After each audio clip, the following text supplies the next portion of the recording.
Salut à tous, bienvenue dans ce tout nouveau numéro de One Shot sur Script.fr. Heureux de vous reparler cinéma avec un gars qui est en train de boire un soda derrière moi. Et surtout heureux de vous reparler du comic book movie. Voilà le genre de cinéma qu'on adore. Avec moi pour parler du nouveau Spider-Man, le 6e opus, second reboot Spider-Man Homecoming, les 3 têtes de toile de Script.fr. Samir, ça faisait bien longtemps qu'on ne l'avait pas vu. La fois dernière c'était pour Iron Fist, une très belle série. Comment va ?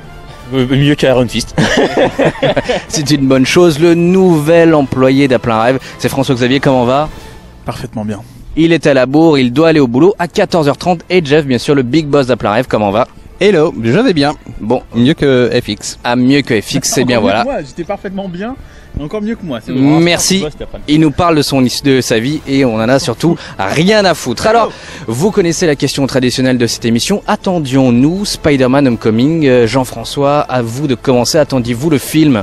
Alors, oui et non. C'est-à-dire que oui, j'étais quand même content de voir le nouveau Spider-Man se développer un peu après Captain America Civil War. Mais sinon, bon, il y avait eu tellement d'autres Spider-Man avant que je savais pas trop. Voilà, et je suis plutôt content de celui-là, donc bien. François-Xavier, attendais-tu Spider-Man Homecoming ? Pas vraiment. Deuxième reboot, Sim Spider-Man. Les films Marvel en ce moment me laissent mi-chaud, mi-froid. Non, pas vraiment. Samir ? Moi j'entendais un film Spider-Man, pas vraiment le Homecoming, mais je suis un grand fan de Spider-Man, du coup j'attendais le nouveau Spider-Man, mais j'attendais pas vraiment le nouveau Spider-Man du Marvel Universe. Voilà. Mais bon, c'est une surprise sympa. Eh ben, écoutez, moi je dois peut-être être plus proche de François-Xavier. Je dois avouer que les deux Amazing Spider-Man m'ont vraiment refroidi. Surtout le second qui pour moi est proche d'un Batman et Robin, mais enfin bon, ça c'est un autre débat et je ne vais probablement pas me faire des amis, et je sais d'ores et déjà que sur Facebook des personnes vont commenter. Quoi qu'il en soit, non mais j'ai vraiment détesté les deux Amazing. Ça m'a vraiment ça a refroidi ma libido d'homme araignée. Non mais franchement, je t'assure. Pourtant j'ai vraiment adoré les films de Sam Raimi, moins le 3, mais enfin bon. Et pour autant je dois avouer que le Spidey dans Civil War était vraiment une très très bonne surprise et l'un des meilleurs points du film. Donc bon bah voilà, j'étais excité sans l'être et les bandes annonces ne m'avaient pas vraiment donné envie, et c'est peut-être d'ailleurs le meilleur moyen d'aller voir le film finalement, puisque en effet c'est une bonne surprise globalement. Ah oui, moi je suis d'accord. Et puis j'adore le générique. Le générique de Spider-Man, du dessin animé. La version orchestrale. Ouais, la version orchestrale du dessin animé. Ça, c'est un super clin d'œil. Il y a pas mal de clins d'œil dans ce film aussi. Et puis, c'est peut-être un Spider-Man plus gaffeur. Je dirais que c'est plus Peter Parker que Spider-Man souvent. C'est ce que je vais vous demander. Est-ce que c'est plus un film Peter Parker ou c'est plus un film Spider-Man ? C'est beaucoup plus centré sur Peter Parker, mais qui est aussi Spider-Man forcément, et sans doute plus sur peut-être un Spider-Man un peu plus à la sauce Ultimate, plus jeune, plus gaffeur, plus un peu catastrophe, ouais, catastrophe ambulante. Ouais, non mais attends, si tu parles. Oui, ça serait bien. Il va falloir que tu apprennes à parler dans une émission, parce que si tu parles comme ça tout le temps, les personnes vont en avoir marre et on va avoir plein de pouces négatifs. Donc prends le micro un bon coup et tu causes.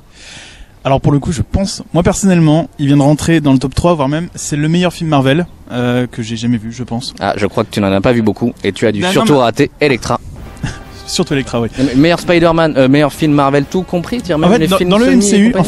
Ah oui, dans le Cinematic Universe. Pour le Cinematic Universe, mais même pour moi, qui suis pourtant, j'aime beaucoup Sam Raimi. Faut bien parler dans le micro. Hein. J'aime beaucoup Sam Raimi et Tobey Maguire, et pourtant je pense que Tom Holland et John Watts viennent de les dépasser en fait. C'est clairement pour moi, on est au-dessus, et pourtant je n'attendais vraiment pas le film. Ça a été tellement une bonne surprise. Il s'intègre tellement bien à l'univers. Pour une fois, j'ai vu une cohérence dans un univers partagé, et le film était bon. Mon Dieu. Enfin, que s'est-il passé ? Marvel a fait un excellent film dans un univers partagé. Il n'avait pas réussi pour moi, à mes yeux, pendant longtemps, donc waouh. Alors c'était pas Marvel déjà, c'est Sony, mais. Bah non, c'est les deux. Oui, mais c'est mélangé. Sony que... Ah ouais ? Quand je dis, oui, bah c'est peut-être ça le drame, c'est que Marvel a besoin de Sony pour faire un bon film. D'accord, là je troll. Mais non, pour le coup. Quand je dis meilleur film Marvel, c'est dans l'univers Marvel d'un personnage Marvel en fait. Pour moi, c'est voilà, et même dans le MCU, parce qu'il s'intègre au MCU quand même. Et qu'importe qui l'a fait, quel studio, je trouve que le film s'intègre. Il y a vraiment une continuité, la continuité de l'univers. l'univers partagé, enfin tout est là en fait. Ah, c'est incroyable, tu parles comme un livre. Non, moi je suis d'accord avec Fix pour le coup. Ça fait vraiment que j'avais pas vu un stand-alone movie, même si c'est dans l'MCU, c'est longtemps que j'ai pas eu un movie sans attendre en fait une connexion Avengers ou bien Infinity Wars ou autre. Parce que quand j'ai vu dans Guardians of the Galaxy, qui était sympa, c'est surtout une Reddit en fait, et puis sur une team de héros. Ça fait un moment que j'ai pas vu un stand-alone comme ça où il y avait pas besoin de rajouter d'autres héros pour que le personnage soit intéressant, même si on a Iron Man qui est là dans le côté On paternel, a quand même le côté tout l'arrière-plan, Tony Stark, toutes les armes qui ont été abandonnées par les bien sûr, mais je veux dire, c'est qu'il fait pas en équipe avec d'autres héros. Ah non, il est pas en équipe. À part les passages d'Iron Man que vous avez vu de toute façon dans les trailers, eh bien, il est là, et on s'intéresse vraiment au personnage, quoi. Et moi, je trouve ça vraiment super. C'est un film que j'ai beaucoup aimé, et surtout, je suis content. On va voir Peter Parker grandir, et je trouve ça cool en fait, parce qu'il a 15 ans dans le film. Certains disaient 17, non, il a 15 ans. Et d'après ce que j'ai compris, ils ont pour idée de faire un film par an, un film par année scolaire. Par année scolaire. Du coup, c'est un peu comme Harry Potter. Et le voir passer de Peter Parker à Spider-Man, peut-être le voir grandir d'adolescent à homme, ça peut-être être génial en fait. Oui, de toute manière, effectivement, comme tu le disais, c'est le deal, c'était l'idée de départ, c'est-à-dire, et en plus ça s'appelle Homecoming, ça s'appelle pas le titre et pas arrive pas pour rien. L'idée, c'est effectivement de faire un film un peu à la sauce Harry Potter où on voit Peter Parker évoluer dans le lycée. Ça met peut-être aussi à un moment donné de côté tout un arrière-plan, toute une flopée de personnages de New York. Je pense que Gigi, on le verra toujours pas après les films de Raimi. Je pense que le Daily Bugle, etc. Pour autant, effectivement, je trouve comme vous que le perso est vraiment bien introduit, c'est-à-dire que le personnage de Peter Parker, c'est un peu le spectateur finalement qui a assisté à la construction du Marvel Cinematographic Universe. En fait, il découvre les Avengers se faire, il est fan, il filme avec son portable, il en parle sur YouTube, il y a Captain America qui est projeté à la télé, enfin voilà, tout ça existe et il est un peu finalement le spectateur et c'est ce qui, je pense, fait plutôt bien fonctionner la machine, même si je dois avouer, comme vous aussi, pour moi, c'est plus un film Peter Parker. Ça marche très bien pour un premier film. Je trouve qu'en fait, ils arrivent plus ou moins à faire une sorte d'origin story sans en faire un. Ah oui, mais je pense que pour une suite, il faudra amener plus de Spider-Man parce que je trouve que sur l'aspect Spider-Man, il n'y a rien qu'à inventer. Je trouve qu'il y a le côté, voilà, il y a le costume. Et je trouve le costume un peu gadget. À un moment donné, moi, ça m'embête un peu. Surtout le fait que, on en parlait déjà hier, surtout le fait que Tony Stark crée quasiment la totalité du costume de Spidey, moi ça me gêne à un moment donné. Mais bon, ça c'est une question de vision du perso. Mais voilà, je trouve que effectivement l'intégration dans le MCU est peut-être l'une des meilleures, plus sympa que par exemple qu'un Doctor Strange qui est introduit de manière un peu bourrin, je dirais, dans le MCU. Doctor Strange, il faut tout faire puisque personne le connaît à part les lecteurs de comics. Il faut tout faire. Spider-Man, il y a déjà eu X origin story, y compris au cinéma. Donc et puis de toute façon, il est beaucoup plus connu quoi qu'il arrive. Donc on n'a pas forcément besoin d'avoir l'origine. On sait, il s'est fait mordre par une araignée, voilà, radioactive, qui est morte après. La pauvre. Et du coup, et moi, en tant que film dans l'univers partagé, j'ai jamais vu en fait l'univers partagé aussi clair déjà. C'est-à-dire qu'on sans qu'on nous les impose comme ça pouvait être dans Civil War où on avait des dates en gros sur l'écran. Là, c'était vraiment organique. On nous dit, par exemple pour le personnage du vautour, on voit comment il réagissait en 2012 pendant le film Avengers. Il a des vraies motivations. Il y a des liens avec Age of Ultron finalement parce qu'on a ça ressemble à des Easter eggs, mais pour moi c'est aussi une manière de dire l'univers il existe, il est cohérent. Age of Ultron, ça a été plus que 20 minutes d'Ultron qui se fout sur la tronche avec les Avengers. Il y a vraiment eu des conséquences dans le monde et j'ai presque envie de dire, à part le film Avengers en lui-même, c'est la première fois où je vois des conséquences ou même que l'univers en fait il est cohérent et il existe, il est organique et franchement. Il y a Damage Control. Et surtout après Civil War qui me faisait très peur au niveau des conséquences. Mais là je regarde Homecoming et je me fais en fait non, l'univers il existe vraiment. Et ça, c'est vraiment un truc incroyable. En fait, on retrouve un peu ce que j'avais vu ce que je ressentais dans Daredevil, en fait, à ce niveau-là, dans le sens où on suit l'aventure en parallèle avec des conséquences, donc de ce qui s'est passé, comme l'incident du coup à New York, voilà. Et c'est là où c'était génial. Et surtout, la raison pour laquelle en plus on n'a pas d'origin story, et je trouve c'est super expliqué par John Watts et Kevin Feige dans une interview, c'est il n'y a pas de à chaque fois qu'on fait un James Bond, on recommence pas une origin story. Là, c'est pareil. Quand on fait un Spider-Man, on va pas chaque fois refaire parce que tout le monde connaît l'histoire par cœur. Et moi, voilà, c'est pour ça j'ai adoré le film. Et enfin un film qui va peut-être être. Je trouve qu'il est en dehors du Cinematic Universe en fait. Je trouve qu'il est en dehors. De toute manière, c'est le but. Si, il est en dehors des Avengers et ça c'est super. J'attends pas un Spider-Man Avengers. Pas tout de suite en tout cas. Ben même pas du tout. Moi, je suis impatient de le voir évoluer. Et je pense qu'on aura J.J. Abrams parce que c'est 5 ans, sauf qu'il y a 3 ans de lycée. Après, il y aura sûrement 2 ans de fac. Du coup, j'espère peut-être qu'à partir de 3 et 4e film, on aura le J. Jonah. Pourquoi J.J. Abrams J. Jonah Jameson. Voilà, on aura peut-être Daily Bugle ou même avant. Hein. Moi, c'est un truc qui me fonctionnerait bien. Ouais. Même si j'aime Andrew Garfield. Le côté annuel, c'est aussi un truc qui leur permet de pas sauter directement à la case MJ ou à la case Gwen. Et là, on passe par la case Liz Allen et ça, c'est cool aussi. Eh bien justement, merci pour cette transition. Alors, on le disait, le côté lycée, c'est l'un des meilleurs aspects du film. Qu'est-ce que vous pensez de ces revisites? Il y a plein de personnages secondaires, plein d'élèves, plein de personnalités différentes, des potentiels love interest ou non. Qu'est-ce que vous pensez de ces revisites, notamment Flash Thompson, voilà, qui est dénaturé mais qui ma foi passe tout aussi bien. C'est toujours un petit salopard.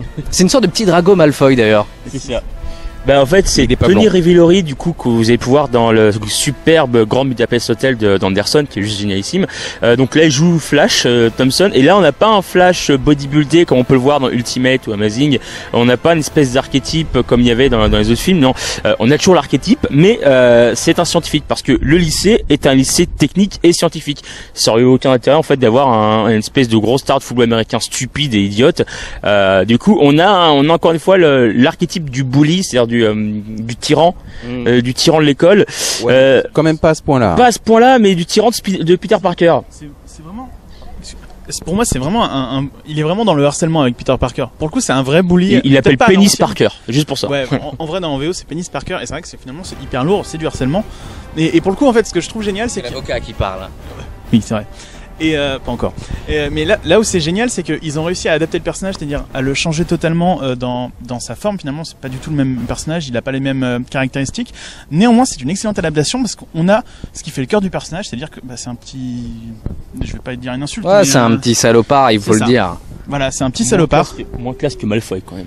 Ouais, moins classe, c'est mais bon, il a quelque chose, je dois avouer. Mais en fait, et voilà, et c'est pour ça aussi que pour moi, Homecoming est une excellente adaptation parce qu'on, même si on a à la conclusion avant qu'on ait fini de faire. non, mais en fait, c'est juste que ça souligne que c'est parce que je vais pas partir dans pas longtemps, mais ça souligne que c'est une bonne adaptation dans le sens où, voilà, vous m'avez fait perdre mon fil. Dans le sens où il n'y a pas certains éléments classiques, par exemple l'origin story, Oncle Ben, tout ça, des grands pouvoirs impliquent de grandes responsabilités, alors que pourtant dans l'univers ça aurait pu s'y prêter. Néanmoins, on se dit pas, oh là là, c'est pas un film Spider-Man, il manque des choses. Non, on a vraiment le feeling Spider-Man, le bon feeling Spider-Man, alors qu'ils ont réussi à cutter plein de choses qui ont été en trop finalement dans le film et qui auraient mis cette identité-là quand même. Donc 5 films, ils ont le temps de les mettre quoi. oui, certes. L'alchimie passe bien. Alors, un bon Spider-Man, c'est peut-être aussi un bon méchant. Qu'est-ce que vous pensez de ce vautour à la sauce Michael Keaton qui, après Batman et Birdman, joue le vautour, qui d'ailleurs, je trouve, est transformé grâce à cette construction du MCU, et qui, je trouve, le rend presque plus intéressant qu'à la base, et surtout, il a probablement, je trouve, l'un des meilleurs costumes de vilain qui y a eu dans un film Marvel, quoi. Ouais, franchement, je le trouve très très bien. Surtout, je le trouve très crédible. Autant le vautour initial dans les comics, un vieux gars qui se construit un truc tout seul dans son coin, qui semble voler. Bon, d'accord, ok. Enfin, qui fait plus que sembler d'ailleurs, mais voilà, c'est assez étrange à l'origine. Et là, c'est franchement bien amené. Bon, alors pourquoi il est allé du côté d'avoir des ailes, j'en sais rien. Mais manifestement, il y est arrivé.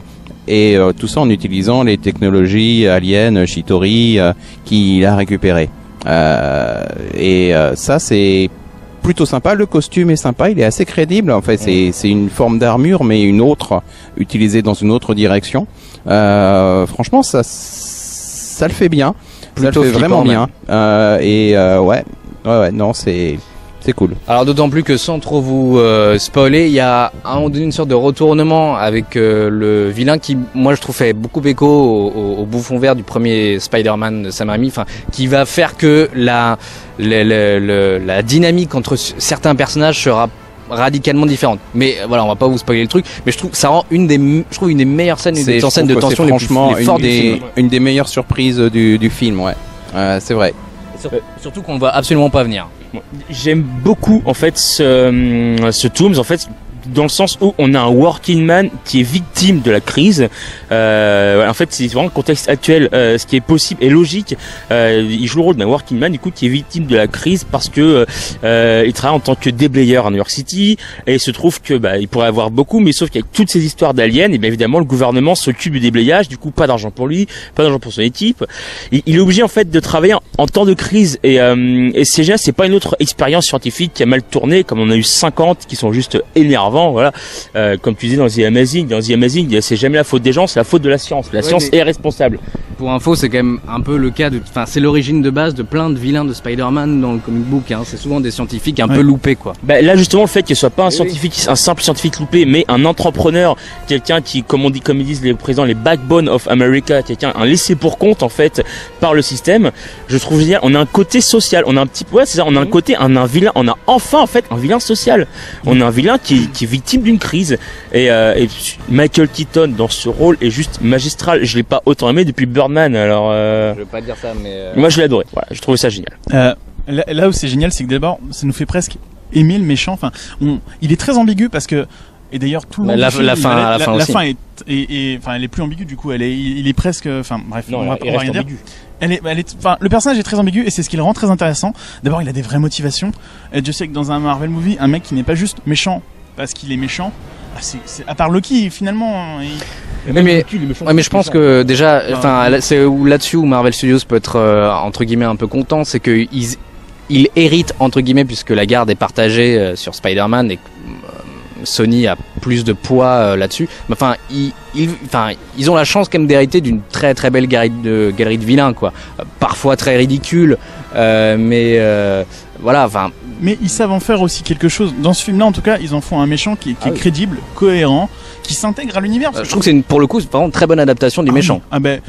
Il a même énormément de sens dans l'univers dans lequel il évolue, quoi. C'est-à-dire qu'il est pas méchant parce qu'il est méchant, mais limite le monde l'y a contraint finalement, et il se complaît un peu dedans. N'empêche que c'est lié par exemple au premier film Avengers, parce qu'on peut le dire, le gouvernement, comme tu l'as dit, le gouvernement lui a piqué son boulot, et il a vraiment, il est un peu en détresse au début du film. Comme dans les Daredevil, comme dans les Jessica Jones, c'est pareil en fait. Il est victime de ce qui s'est passé, et ce qui est cool avec Spider-Man, c'est qu'on va voir au cinéma des méchants sociaux, comme il y a eu, enfin, pour moi par exemple, le Kingpin est un méchant social, mais dans une série. Spider-Man étant Street Warrior, c'est vraiment un héros des bas-fonds. Je trouve ça génial dans le sens où on va voir un héros des bas-fonds au cinéma, et pas un mec qui va vouloir contrôler le monde. Non, on aura des gens, par exemple, il y a le Shocker qu'on voit aussi dedans, qui est malheureusement un simple homme de main, voilà.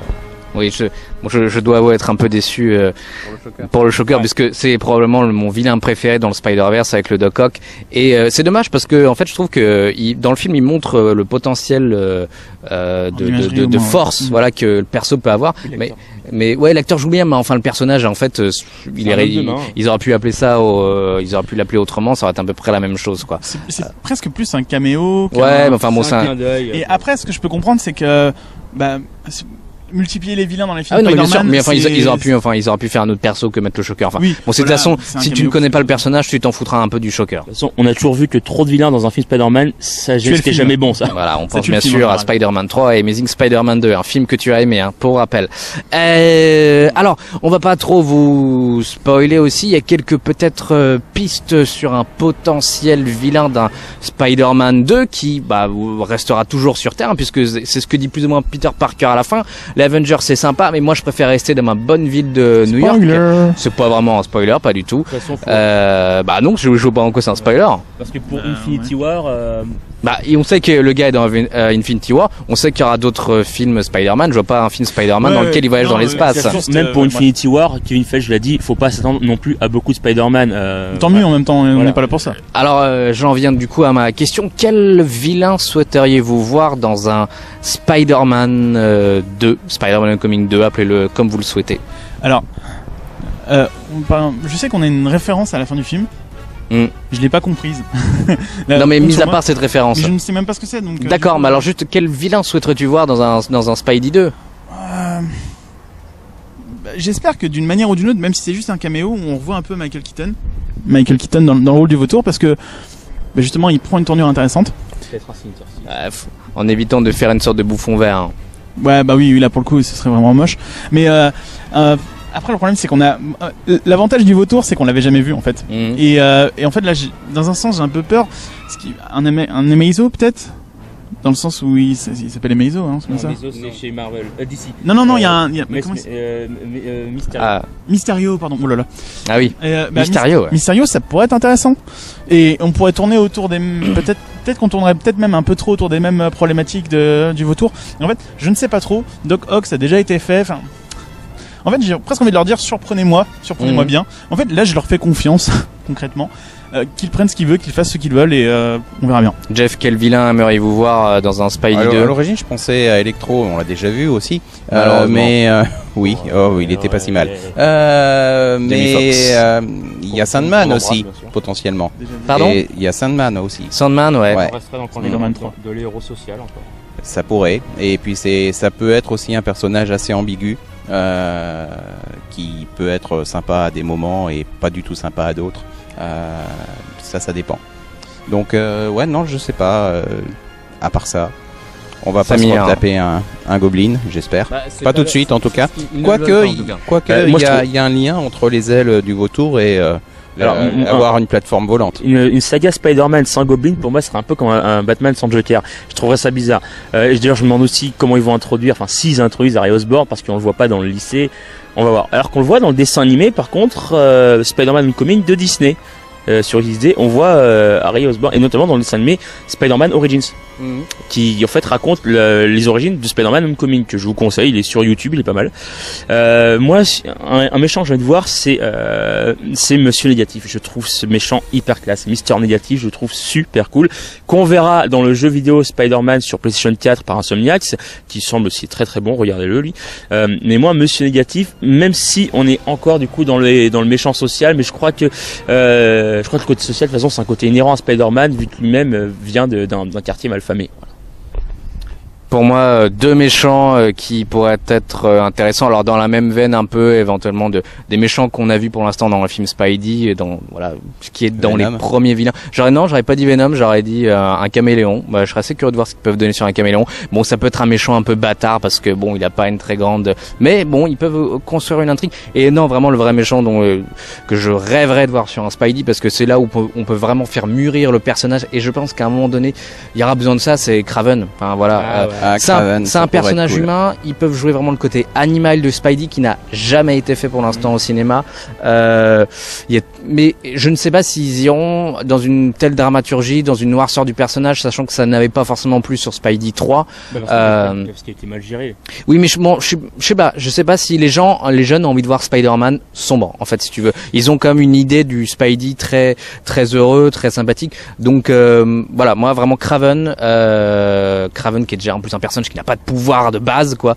J'aurais bien dit le Shocker, mais bon, c'est un peu foutu. Mais Kraven ou le Caméléon, ou bien les deux en même temps, ça serait encore mieux. François Xavier. Ou bien Manwolf. Pour introduire le côté J. Jonah Jameson, ça pourrait être cool. Ça serait pas mal de partir effectivement peut-être sur des vilains plus créatures, Morbius, enfin voilà finalement ça n'a jamais été fait non plus, quoi. C'est un personnage relativement mineur, mais ça serait pas inintéressant. Qui serait intéressant par rapport à l'architecture autour de personnages autour de Peter Parker. En plus, comme Kevin Feige parlait récemment de Blade en disant qu'il était bien dans le MCU mais qu'il savait pas quoi en faire, je trouve qu'avec un Morbus ou avec d'autres, ça peut ils peuvent faire entrer, c'est avec Spider-Man, ils peuvent faire entrer des héros mineurs. Et je pense que si, par exemple, si on voulait voir un jour l'équipe des Defenders au cinéma, ce serait plus dans un Spider-Man que dans un Avengers. De toute manière, les Defenders ne seront pas au cinéma. Alors François-Xavier, avant que tu ne partes, puisque tu dois partir avant de ne pas te faire engueuler, que voulais-tu nous dire ? Je tenais juste à dire que là, depuis tout à l'heure, en fait, vous parlez surtout de vilains que je ne connais quasiment même pas, parce que j'aime bien Spider-Man, surtout l'Ultimate Spider-Man, mais je ne connais pas aussi bien que vous la mythologie. Et en fait, c'est peut-être quelque chose qui va me plaire, dans le sens où ça va laisser de la place à une capacité d'adaptation de Sony et de Marvel. Et pour le coup, aujourd'hui, ils m'ont prouvé qu'ils savaient bien adapter, vraiment bien, des personnages. Peut-être que j'ai eu plus de doutes sur d'autres versions dans d'autres films Marvel du Cinematic Universe. Donc en fait, j'ai envie de dire, faites-vous vraiment plaisir, prenez même des inconnus, je m'en fiche. En fait, maintenant, j'attends juste de voir ce qu'ils vont me montrer et j'ai presque même pas envie de voir les trailers. Je pense que je prendrai quand même le billet parce que ils ont réussi à montrer qu'ils pouvaient bien faire le boulot sur les méchants principalement, ce qui est quand même assez compliqué dans un film de super-héros au final. Donc j'ai envie de dire surprenez-moi. Voilà, si vous recherchez de l'argent, n'hésitez pas à l'appeler. Alors, juste dernière question, mais je pense connaître votre avis. Conseillez-vous à nos amis de voir le film Spider-Man Homecoming au Cinoche, Jeff ? Bon, alors ça changera pas votre vie, mais allez-y quand même, hein, c'est cool. François-Xavier ? Oui, d'ailleurs je retournerai le voir, je pense. Samir ? Non, je conseille Les Ailes, c'est à Jean-Paul Rouve, il est pas mal. Voilà, bien sûr. Alors moi, je le trouve quand même moins bon que Spidey 2, mais c'est une très belle base pour un très bon relaunch, je pense. Et j'ai du coup assez hâte de voir cette suite. Merci à vous. Et c'est un très bon Peter Parker. Et c'est un très bon Peter Parker. Ce qui était pas, moi, il me faisait peur. Hein. Le jeunisme. Ah, on n'a pas parlé de Tante May. Justement, j'allais en parler, mais nous en parlerons dans une autre émission. Et on embrasse bien sûr toutes les actrices qui ressemblent à Tante May. N'hésitez pas à venir dans une de nos émissions. Merci à tous de nous avoir regardés. N'hésitez pas à vous abonner à notre page YouTube, à liker notre page Facebook et à mettre un pouce positif si vous avez aimé cette émission. Si vous ne l'avez pas aimé, eh bien, tant pis pour vous. À très bientôt. Ciao.